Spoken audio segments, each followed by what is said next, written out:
A few weeks ago, KC producer Alex Atack and I got on a call because he'd been working on a new story.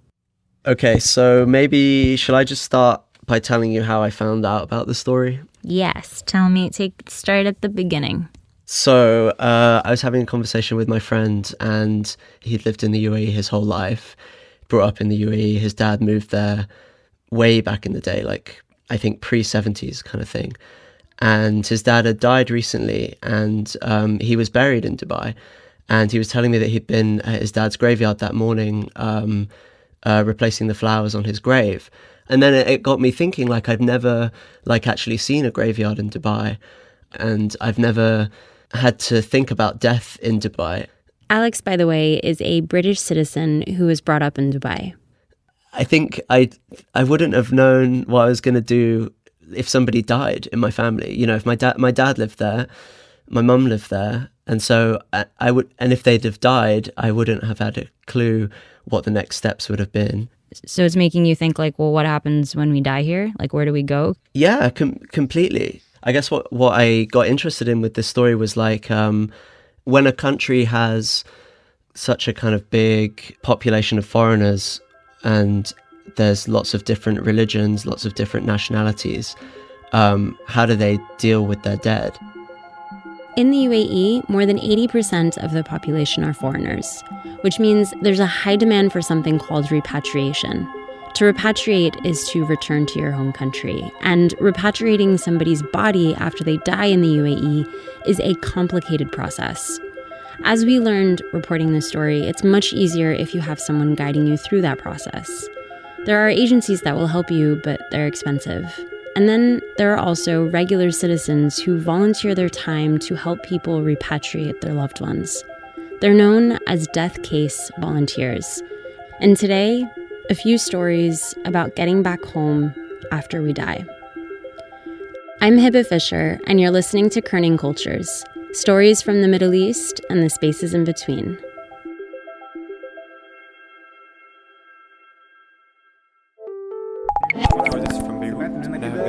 More than is predictable, they've seen it happen. And one story that always kind of captures my imagination. In the morning, dreading going in because I'm going to have to stand up on The streets lost culture. And you're listening to Kerning Cultures. Could you introduce yourself? I'm Zaki. I've been in Dubai for 10 years, and I've experienced a lot in this country, and one of that experiences was a tragedy. So Zaki's from Hyderabad in India, and in March 2018, he had just got married. I got married here in Dubai, and my wife's parents, they flew over from Hyderabad to Dubai. And his mother-in-law and his father-in-law, they were still in town after the wedding. A month into our marriage, in March, it was a Saturday, 3rd of March, if I remember correctly. We were in my car. We're driving to drop my brother to his place in Al Barsha, and my wife gets a call on her phone, and it's her sister. And she starts crying immediately. I immediately knew something is wrong. Her mother had collapsed suddenly on the other side of town. She was on her way to the cinema to watch a movie when it happened. And then we tell her to call the ambulance immediately, and that's what they did. And I turned my car around and we headed off to Sharjah. I think that's the fastest I've driven ever. We reached there in like 15-20 minutes, and what we see is she's being loaded into an ambulance. We knew that something was wrong because the looks on the paramedics' faces, that they were trying everything. They were doing CPR. They were even giving her some IV injections through her arm, and nothing was working. So we could see that, and we had some idea that something's not right. She's in a very bad situation. The ambulance took her off to the hospital, and Zaki and his family, they were following behind in their own cars. Everyone was at the hospital, me, my wife, my father-in-law, my sister-in-law, her husband, and we spent the night there. We just slept on the seats in the waiting area outside the ICU, and we couldn't even sleep. We were just lying there looking at each other. And then The next morning, we went in to see her in the ICU. She was lifeless still, but we could see her breathing through the machines that were connected to her. Her eyes still shut close. Sometime in the afternoon, Zaki says an alarm signal went off and a bunch of doctors rushed down the corridor towards them. And unfortunately, that signal was for her. And then the doctors went in, and after like 30 minutes, they called us in to break the news that she's gone. When we came back to our senses, when we had finally realized what's happened, there was a nurse who came to me, and she told me that there's someone in the admin office who would like to speak to me. So he went down to this office, which was on the ground floor of the hospital. He paid the medical bill, filled out some paperwork, and then the guy at the office told him, basically, it's up to you now. Whatever you'd like to do with your mother-in-law's body, you got to figure it out for yourself. So at that moment in time, we had my mother-in-law dead, her body lying in the hospital, and my father-in-law wanted her to be buried in India. He was like, I want to visit her grave and I want her to be buried in India. So we said, okay, we don't know how it works, but if you want her to be buried in India, we'll do that. We'll figure it out. The first thing they did was probably the first thing that any of us would do in this situation. We all started Googling how to bury a body in Dubai.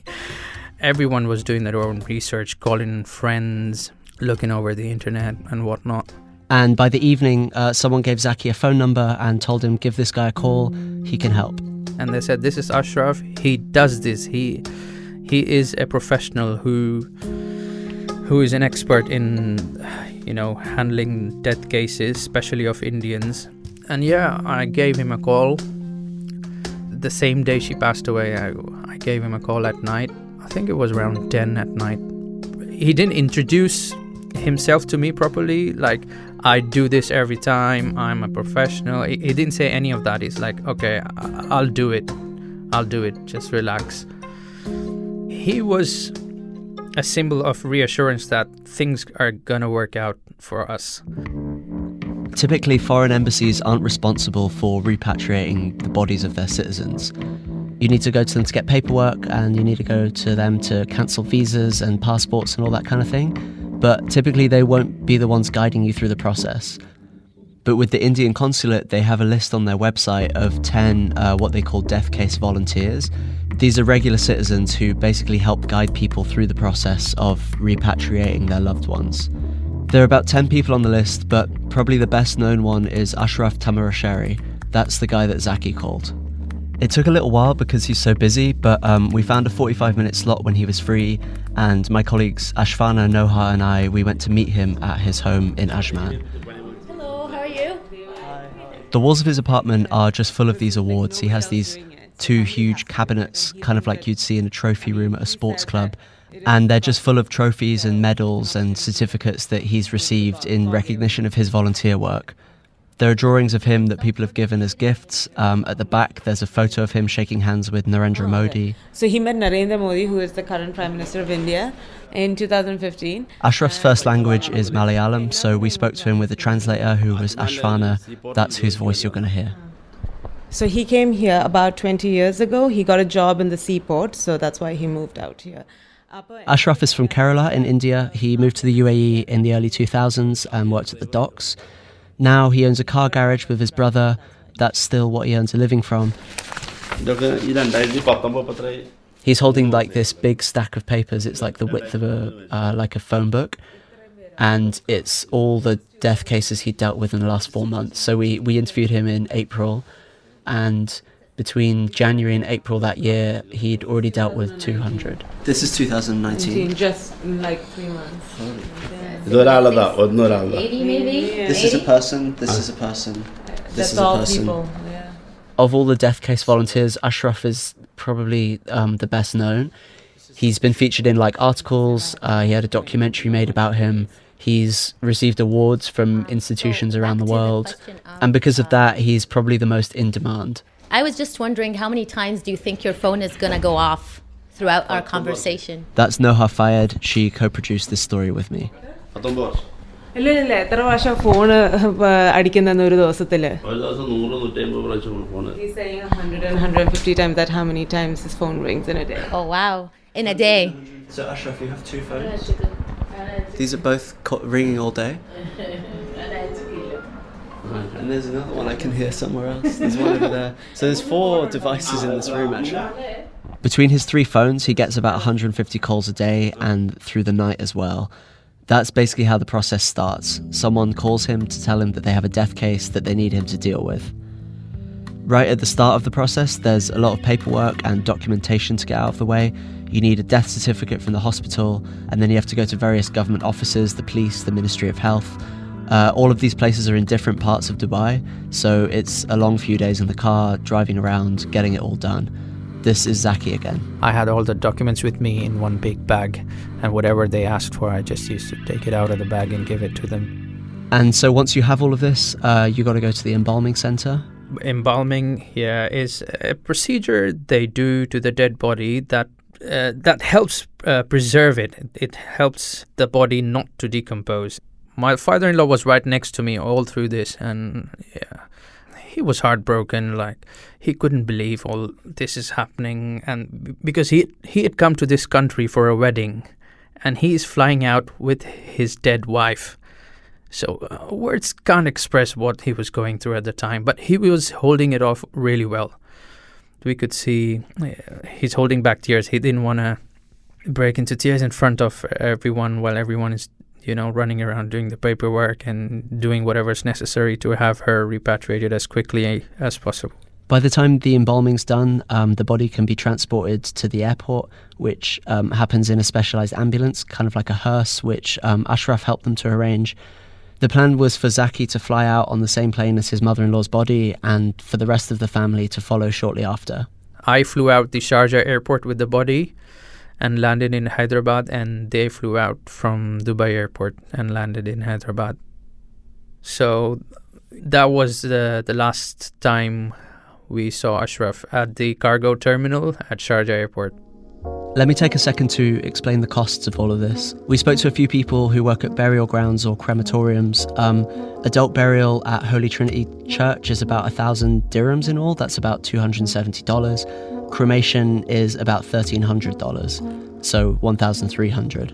With repatriation, if you're paying for an agency to do everything for you, it depends on the destination. But for countries in Asia, because they're closer, it's about $4,000.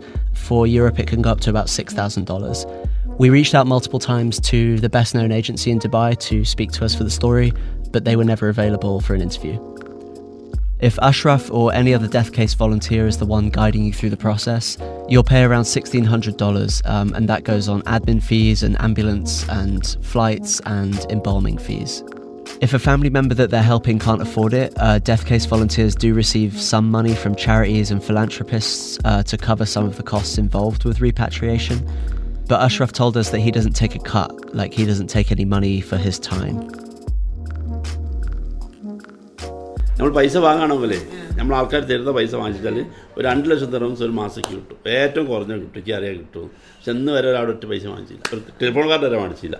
So he's saying that if he took money from people, even if it is like little bits, he would get 2 lakhs dirham ana rupee ana. Dirhams. 2 lakhs is about 200,000 dirhams. That's like how much people keep offering him, but he doesn't want to do it because he thinks this is his calling in life. We wanted to pay him out of good gesture. My father-in-law was very insisting at one time that he takes something as a gift, but he said, no, I cannot take that. And he did not even explain why, but my father-in-law was, just ask him to take this. But I was like, no, he doesn't want that. He was like, no, thank you, I cannot take this, thank you, that's it. So this is why Ashraf is so high in demand, why he gets about 150 phone calls a day. He doesn't charge for his help. Ashraf is the best known, but he's not the only repatriation volunteer in the UAE. We've been trying to get in touch with another guy from that list on the Indian consulate website. His name is CP Matthew. but he wasn't answering his phone whenever we called. And then one day when we were trying to reach him, his son Amal answered. He said his dad doesn't usually do interviews, but he'd be up for speaking to us. So one morning we arranged to meet him at the city centre in Dira. We couldn't find anywhere to record, so we sat in our car and interviewed him there.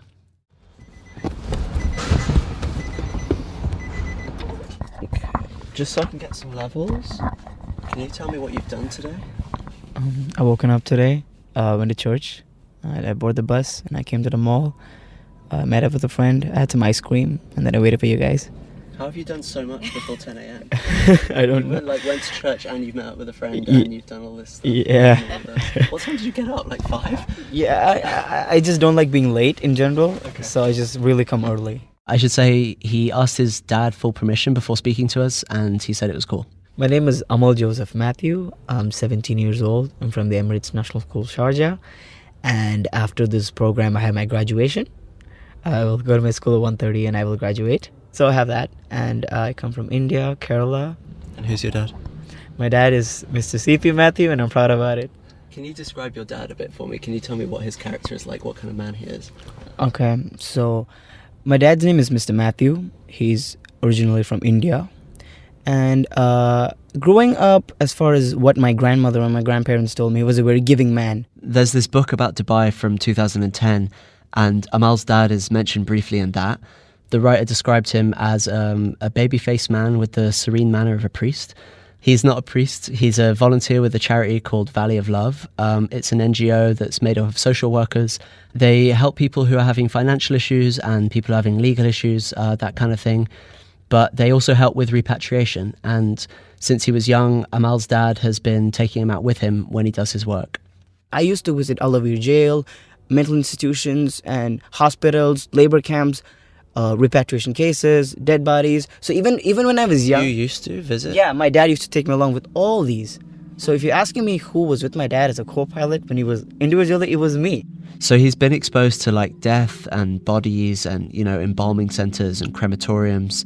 He's been exposed to all of these things since he was young. But when I'm young, you don't get the seriousness of what's going on when you're young. You just see these things and you have it in your head. So I think I understood what was going on, but not the exact seriousness. Only later on, I understand, wow, that's what I witnessed. You spend a lot of time thinking about death? No. It's the last thing on the list. Like, you have a bucket list and, I want to go on a hot air balloon. I want to go to Paris. In the end, I'm going to die. You don't write that in the first. It's going to happen when it's over. And that's it. Your curtain's going to close down and you can't pull it back up. You're dead. That's it. He told me that growing up, this is what a family dinner in his house would sometimes look like. Imagine this. Friday evening, everyone's home. It's just, it's a weekend off and we're all sitting having dinner. And I get a call. The phone would ring and, like with Ashraf, on the other end of the line would be either the Indian consulate in Dubai or a friend or a family member of somebody who just died. And he'd be like, Mr. Matthew, we have this case. Can you just please show up? And he'd be like, yeah, sure. It could be 12 in the morning, 4 in the evening. It could be my birthday, mom's birthday. He wouldn't matter. He'd get up from the table, leave his food half finished and go upstairs to get dressed. And first they'd head to where the body was found, because the charity he works for, they mostly deal with people who don't have family or a lot of people they know in the UAE. So the first thing that they'll have to do in a lot of these cases is identify the body. So to begin with, you cannot tell anyone if they're Bangladeshi or Pakistani by looking at their features or anything. So it's more of identifying the situation of where they're found. They'll walk around the area where they lived, showing photos of them to see if anybody recognizes them, basically trying to build up a picture of who they were, where they were from, like any kind of information they can find about them. So we go there and we look around, does anybody know this person here? We show on the photos. And then someone from there might tell, oh, he used to work there. He used to live in that labor room. So, we go to that labor hall and we ask them, do you know anybody? And they'll all be like, oh, his name is Suresh. He worked with me. What happened? And okay, so how often does this happen? Is this like a weekly, monthly thing? Like how often will your dad be called to go and show a photo of somebody around and try and have to find out who somebody was?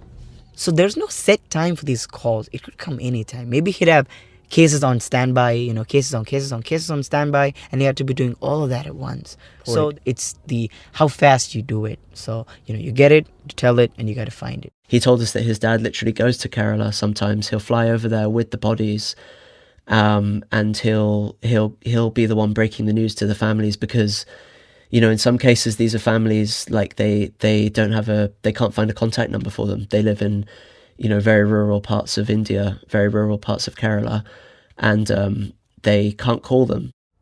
Most of these people are from small villages, so you don't have a lot of cars or anything coming their way. It'll just be a village town with brick houses and stuff. And then he's literally knocking on the door of the family's house and telling them, like, your brother, your dad, your husband has died in the UAE. If I'm at least 1/4 of what a person that my dad was, I'd be, really great. I'd be amazing. I'd be proud of myself. I'll give a pat on my back and say, well done, man. You made it.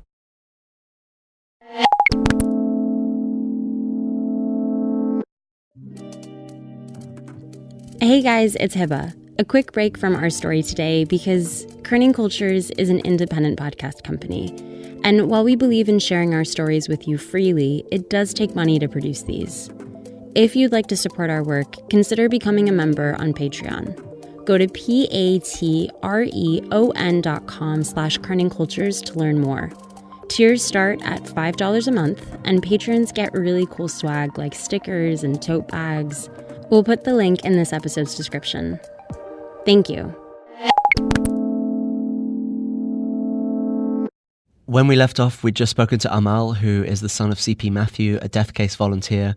So we've talked about death case volunteers and agencies, but you don't need help from either of these. Other families deal with everything on their own without any outside help.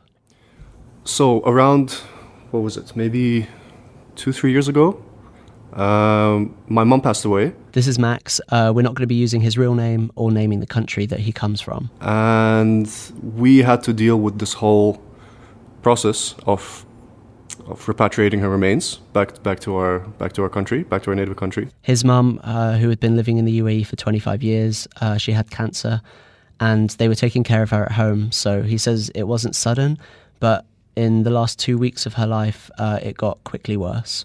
She had a certain type of cancer, which then, metastasized. So it spread basically to her brain. And so her condition would just deteriorate over the course of the last 2 weeks. So it got it accelerated really quickly. And took her to the hospital. And then I think towards midnight of that same day, she passed away. Max's family had already planned what they were going to do when his mum died. There would be a cremation, and then they'd take her ashes back to her home country for a funeral. She wasn't verbal for most of the 2 weeks before she passed, so she couldn't really say anything or communicate meaningfully. But there was a point before when she was totally fine that she'd mentioned numerous times over her lifetime that she'd much rather be cremated.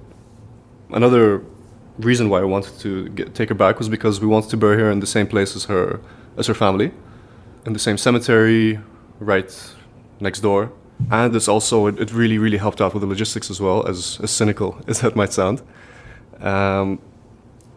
This sounds a little bit not great to say, but finances were an issue because repatriating the body is also another, 20,000 dirhams or something just to take the body on the plane. That's about $5,500. I mentioned it earlier, but it bears mentioning again here because it can be really expensive. Costs are quite a big factor in this situation. And the cost of cremating his mum's body in the UAE and then sending her ashes back to their home country for burial, it can be about 80% less than repatriating a body. So that's what they set about doing. The hospital morgue told them they had a week to sort everything out. Well, it was really desperate, because she was in the morgue this entire time. And she could only be there for so long. We had to really move to get things done.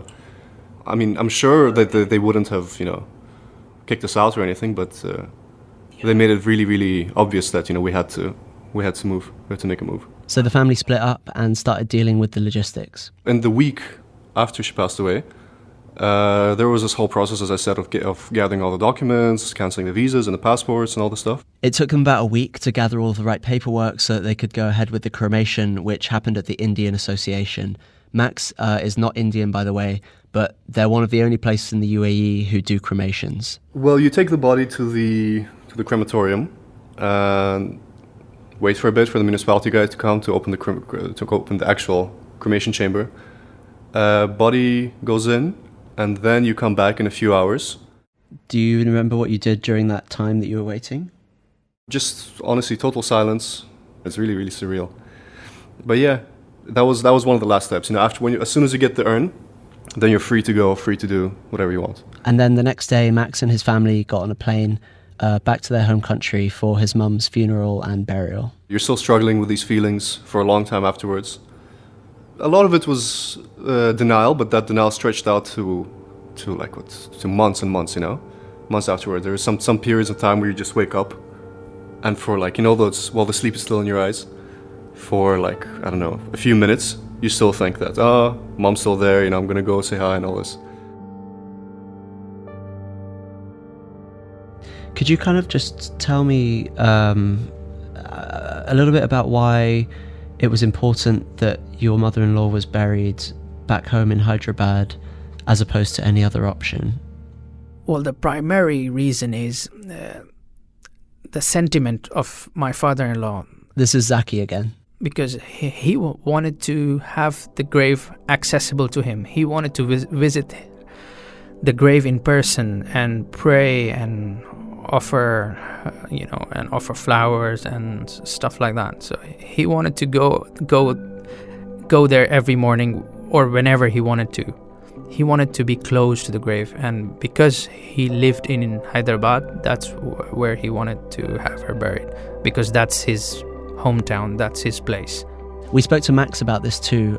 Being that tombstones are like a place of memorial and reflection, we asked him if having his mum's tombstone in another country was in some way difficult for him. He told us that even though he doesn't have a place to visit her in the UAE, the family still have a tradition that they do every year. So when my mother came back from the hospital, she got along with her an orchid. And an orchid is just a vine with several flowers on it. And throughout the course of these 2 weeks or something, the flowers would fall one by one. And then on the last day, right after she passed, right after we went to the morgue, last flower fell. So now, every year before the anniversary of his mum's death, they buy an orchid. Every year, just before the anniversary of her death, we buy an orchid, and we just hope that that it works out the same as before, that it goes on the actual anniversary, the last flower falls. If you were to pass in Dubai, That's producer Noha Fayed asking Zaki this question. would you choose the same? Would you be repatriated as well? That's interesting. Well, in my opinion, I am dead. I wouldn't mind being buried anywhere. I would leave that decision to my family. Where would they want me buried? I don't mind being buried anywhere. Thank you so much for taking so much time to talk to us. I really appreciate it. It's not the easiest topic, so we really appreciate you taking the time. Yes, it's not an easy topic. Yeah, but that's why I did it. I want more people to think about death, and not in a weird way, but just think about, to reflect on their lives and not to take their loved ones for granted. Just give them their time, because nobody knows how much time each one of us has left in this world. So just spend time with your parents if you can. Spend time with your wives, your kids, as much as you can, or at least give them a call. That's all I want to say. Yeah, you're right. Actually, my mum called me earlier today and I didn't answer it because I was busy working, but I feel like I should go and call her now. In case I lose you at the credits, I want to ask you first to leave a rating and review on whatever podcast app you're listening to us from. Ratings and reviews actually make a difference. They help boost our ranking in libraries so other listeners can find out about us. Today's episode was produced by Alex Atack and Noha Fayed, with editorial support from Dana Balut, Shahid Beni Odeh, Tamara Rasamni, and myself, Hiba Fisher. Fact-checking by Zina Duwaider and sound design by Mohammed Khayzat. Bella Ibrahim is our marketing manager, and Nasriyat Allah is our business development manager. We also have a lot of people to thank for their help with this story. Ashfana Hamids for helping us with translation, everybody whom we interviewed for this story, Zeki, Max, Ashraf, Tamar Sherry, Viziadran, Amal Matthew, Ambika, and Ranji. To the people we spoke to at the Indian Association, thank you to C.M. Bashir, Sajad Sahir, Muhammad Mohideen, and Bejuji. And finally, thank you to Sunil at the Hindu Crematorium and Mr. Johnson at Holy Trinity Church. A huge thank you also to our new patrons supporting us on Patreon this month. Thank you to Fahad and Rob. You are making the production of these stories possible. If you're listening and you're interested in helping to support Kerning Cultures, consider making a monthly donation at patreon.com/Kerning Cultures. That's patreon.com/Kerning Cultures. Until next time.